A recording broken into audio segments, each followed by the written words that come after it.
So on this beautiful day, a few of us will share some inspiration again. We all have something that Master has touched each of our lives. So hopefully this beautiful day we will be able to draw something together. Few years ago, when I first came to Ananda, that wasn't here, it was in Palo Alto, and it is probably the second largest community Ananda has. So very well established, around 40 years it existed. And as a result, they sort of mastered how to truly celebrate these particular occasions like Master's birthday. So around 7-8 years ago was the first time when I was there, and I was part of the Master's birthday celebration there. It was too nice. But you see, at that time, my job was also very intellectual, and I was a very intellectual person. But I was enjoying it. There was no rational reasoning why I'm enjoying it. I said, I should not think about why, because that will just spoil the entire fun. So I made a commitment to myself, I'll never give this to my mind that, okay, let's see why this is working. While I'm doing so many other things, they don't give me as much fun. But here I come, and then something just gets truly fulfilled. So I just sort of blindly, as they say, kept following whatever they told me, and then they say, you do this, I did that. They say, you should go here, I did that. Without actually thinking, okay, but wait, convince me first. I first did it, and I felt, and it was such a beautiful, joyful moment. Not only just Master's birthday, but any of the things that I was participating there. After a few years, when I sort of a little bit established, sort of grounded on the path, then again I revisited. And then not because of some curiosity or doubts or questions, because of which I was hesitant to give all these things to my mind. But now it is truly like I wanted to understand, what is it that I feel too nice about this place? What is it that touches me here? Why is it so important? And I wanted to understand that more. And in something around the same lines, again, comes of the day, of the importance of today's, which is birthday of Paramhansa Yogananda, as we know. Not today, a couple of days ago. But again, so somebody asked me, like, who is your guru? And then I answer questions, and all of us probably, those who have taken discipleship, we answer Paramhansa Yogananda. Now, Paramhansa Yogananda himself has said that I have killed Yogananda a long time ago. Nobody resides in this body but God. Now, how do I reconcile this? And I ask this question, like, how do I look at him? When I say Paramhansa Yogananda ji is my guru, who is it truly that I am saying is my guru? He said, I am omnipresent. Those who think me near, I shall be near. Because he is just a human being, then he's gone. You see, my guru is not here anymore. But isn't it our reality that we feel his presence at times? And that's why this relationship, or even to look at what we are truly celebrating today, I felt is very, very, very relevant. Swami Kriyananda ji, when he first went to meet Yogananda, and he said that, please accept me as your disciple. So Yogananda ji asked him, will you give me your unconditional love? Swamiji said, sure, sir, I can do that. Then he asked him another question, will you give me your unconditional obedience? Now Swami hesitated, but he was very honest. So he expressed his hesitation to Master. He said, like, what if I feel sometimes that you're wrong? And isn't it a normal human question, like, how can I trust some other human being? Because maybe someday he is not having a good day or whatever. Yogananda ji promised him that I will not ask anything of you which God himself doesn't ask me to. When such a promise was made, Swamiji had no hesitation. He immediately said, yes, I do. And isn't it what we are accepting discipleship to? When we look at Paramhansa Yogananda, when we try to study his teaching, it is something that we're following what we all craved for. Swami Kriyananda ji said that Paramhansa Yogananda was avatar of this age. If we look around us, we see that people not as they used to be probably like 50 years ago even. We see everything is growing in whatever their field is. In some ways we can say that the whole life as we feel around us is becoming more alive, more conscious of itself, isn't it? And then the requirement, like when we become more alive, we want to know. If we look at children now around, they're growing up, their questions are unending. And some questions we also can fathom their answers easily. And that is because something is evolving. As Master says, this is age or ascending Dwapara Yuga.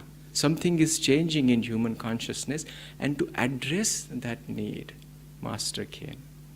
Earlier, when we talked about Bhakti Yoga, they would say, oh, ghar jao, do a Ram Naam ka jap, and that will take care of yourself.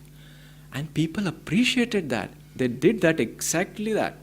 Go home, evening, Ram Naam, and then that gave them thoda sukoon, some kind of a solace. We also do some kind of a job and all those kind of things. But is it truly satisfy us? Not necessarily. Not enough. We want to have something more. As say, the time to know God has come. And not God as we see in the temples or somewhere else, but the presence, the living reality. We as human beings, the consciousness, want to aspire that, to feel that presence, to understand that presence.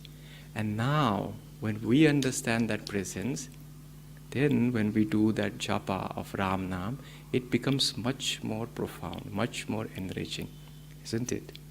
We understand that we don't necessarily need to become a hermit to do that. No? We were talking to our friend here. She said that she did a sort of a semi-seclusion a few days ago.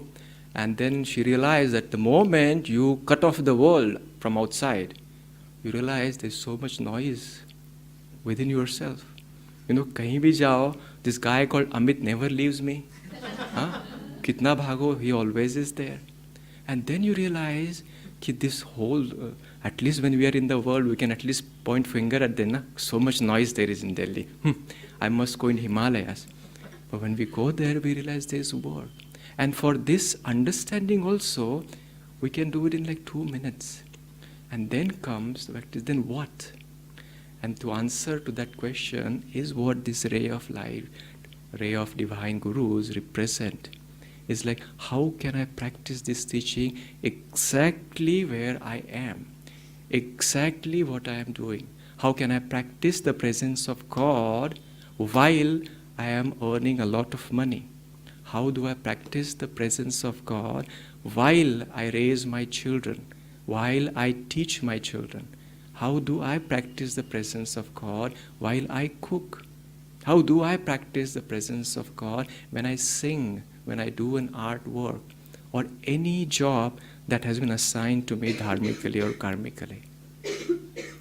To answer that question, it came is through this line of Guru's teaching. There's a book Swami Kriyananda ji has written. It's called Rays of the One Light. And what he has done is like taking some excerpts from Bible and something from Bhagavad Gita.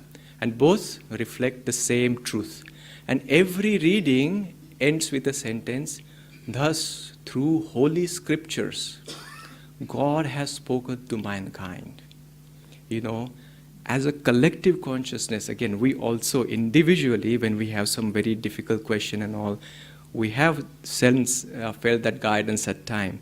But collectively, when the humanity needs something more than just Ram Naam Japo, more than that, to make it a reality, God answers. How does He answer? Through these channels. And that's why Yogananda ji said, I am not Yogananda the way you understand, a human in this body, but only one who resides in this body is that capacity, is that channel. And when we tune into that channel, we hold the capacity to draw that guidance. Isn't it many of our reality, like we need some guidance, we open a book in Autobiography of a Yogi, and somehow that answer is there, what we individually seek for. God is both impersonal and personal. And this is how we make Him very, very, very personal. Now look at His picture, hear His voice, sing His chants, and that is our way to connect. As we go into this new year, and it's a very good time, we just did a lot of resolutions, a lot of introspection. This is our time. I think I invite all of us, and I pray that as we go into this new year, we try and tune in to this divine ray, Master said that it takes very, very, very good karma even to be want to participate and practice these teachings. We do have that. And hopefully in this year, we have to make every possible attempt to just take our next step, to try and connect to that divine rays that our gurus have brought to us, only so that we ourselves can have a much more fulfilling life. Joy to you.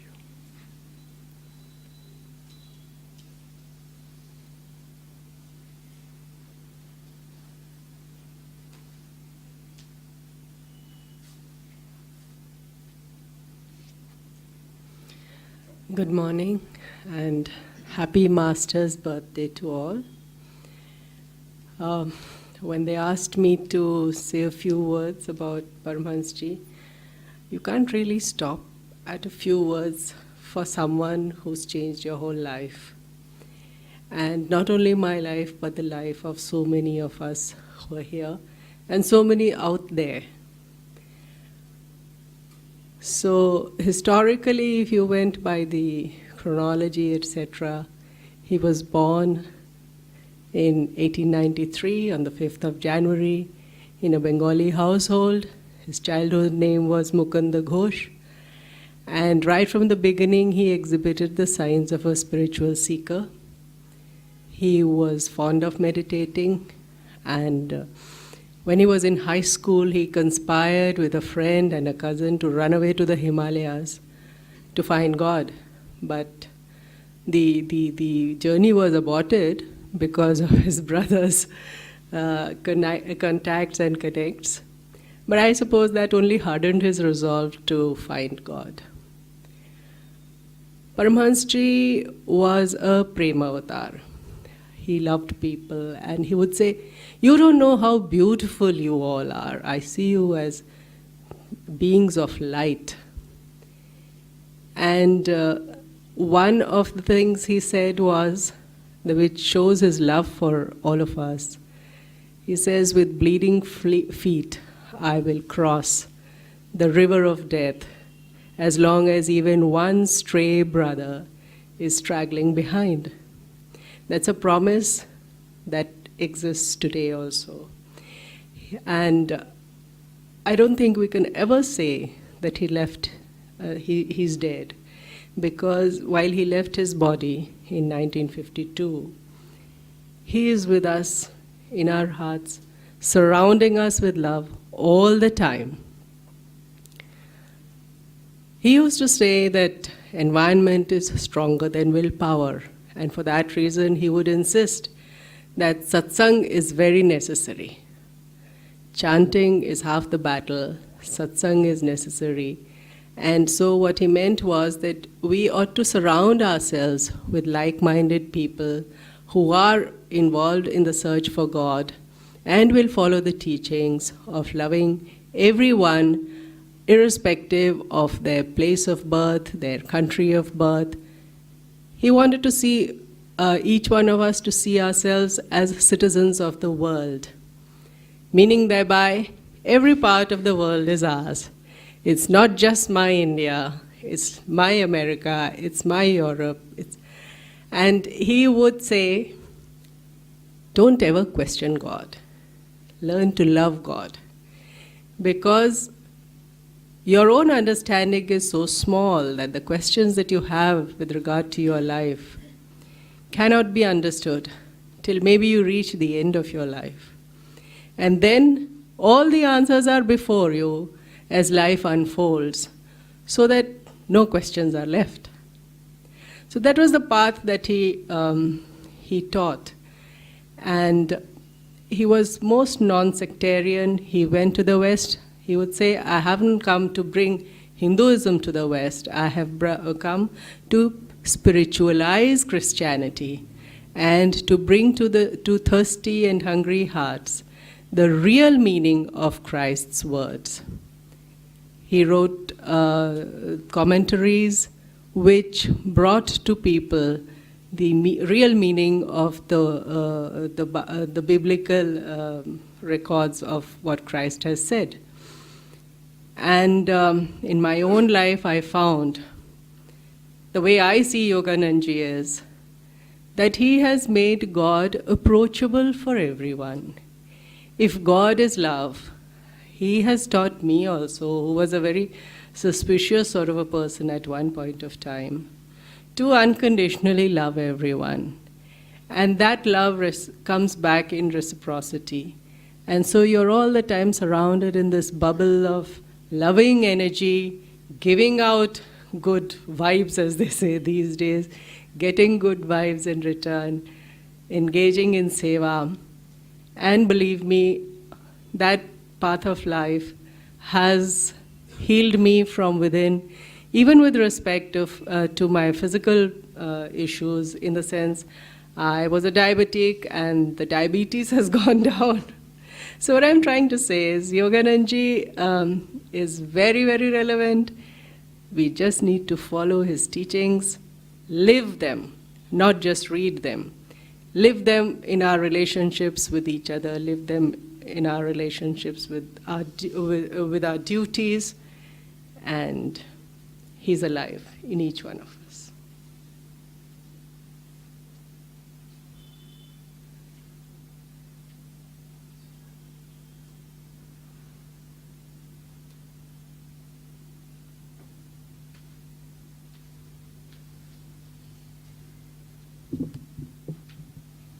Jai Guru.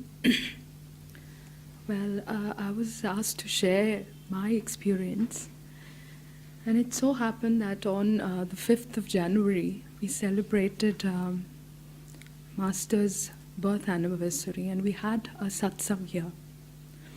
And as I stood here repeating the discipleship vow, flashes of memory crossed my mind. And on my way back home, I started reflecting upon those memories. And just as, with major milestones, when you start reflecting on the major milestones, you start connecting the dots to let the larger picture emerge. I started reflecting and connecting the dots. And sure enough, I saw the picture. Talking about the dots, one of the dots was a vivid memory of my childhood. Well, growing up in the hills, we didn't have much in the form of entertainment. And as a child of maybe 7 or 8 years of age, Sundays were very special to me. Not only because growing up in a joint family, Sundays meant that each and every member of the family would be there, and we would sit together and have our lunch together as one big family, but also because on Sundays, every Sunday, I received 2 storybooks. And I looked forward to receiving those 2 storybooks. And on one such Sunday, I received a copy of Amar Chitra Katha. And when I held the Amar Chitra Katha, the poster, the picture, the cover page seemed very unusual. Unusual because it had the picture of a yogi with long lustrous hair, with beautiful eyes, like an ocean, deep, immensely deep. And this yogi, who seemed to be of Indian origin, was surrounded by people who didn't seem to be of Indian origin. And of course, there was this backdrop of the Himalayas. I looked into the eyes of the yogi and stood there transfixed because his deep penetrating eyes touched and stirred something deep within me. And for many days after that experience, I would just pull out that book, look into his eyes, and relive that experience, and just stash it away in my bookshelf, as if it was something that was meant to be hidden. It was precious. It was meant to be hidden from public eye. Well, my childhood, the stage of my life, I also like to think of it as that phase of my life when I was kind of curious to know. I had a lot of questions in my mind, a lot of big questions about life, about God, about the true purpose of life. So I call this phase as the phase of inquiry. And reading that book that day, it struck me that the yogi's relationship with God was so very intimate. It was not like what I thought of God as an entity sitting up there, judging us, kind of punishing us for our misdeeds and, rewarding us for our good deeds. But in the yogi's experience, God was like a playmate to him who played with him. God was like the mother who not only fed him, but also took care of his every need. God was like the teacher who was there to guide his way. God was just like a shadow never leaves us. God was always there, present with him. So God intoxicated was he. Now, this phase of my life gave way to the next phase. When I was kind of studying to become a science graduate, science fascinated me, and I was drawn to books on yoga because yoga is best understood as a science. And I would read a lot during that phase. I would read books on science and on spirituality.